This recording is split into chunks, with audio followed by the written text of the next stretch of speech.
So maybe it doesn't make sense to be talking about Abraham Lincoln and events of 150 years ago in the midst of a presidential campaign in 2016.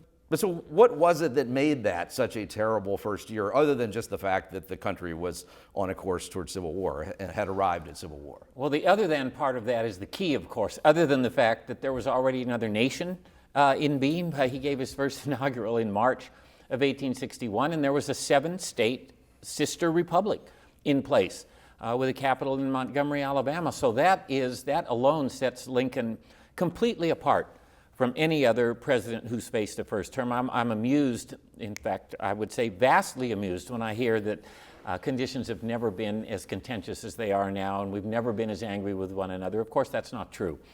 And the proof of that is to take a look at the state of the United States in late 1860 and early 1861. Lincoln is facing the question of how to try to bring the nation back together. That's his view of the crisis. The view from south of the Potomac River is, that's not a question anymore. We're another nation, that's the way it's going to be.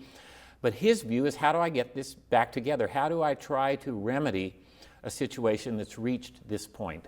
In terms of the bitterness and the division that we see in the country today, which obviously is so different in the sense that we do not appear to be on the verge of violence among the various parties or the differing interests in American life right now, but it does feel incredibly bitter and divided. But so is it crazy to even talk about Lincoln in that period of time in this context, or is there some connection? No, I don't think it's crazy to do that, because Lincoln is trying to, he comes into office with his eye on the ball, as he would say, and that is to bring the Union back together. That's his goal. His whole first year in office is preeminently about that. What can I do to bring the Union back together? And he's forced to reach out to very different constituencies, including those who've already left the United States. So he knows there are these tremendous divisions. He's trying to reach across some of these chasms and get enough support from different quarters to achieve his goal of union. And I think now, whoever's going to come into office next has to be aware of how divided we are now. And I think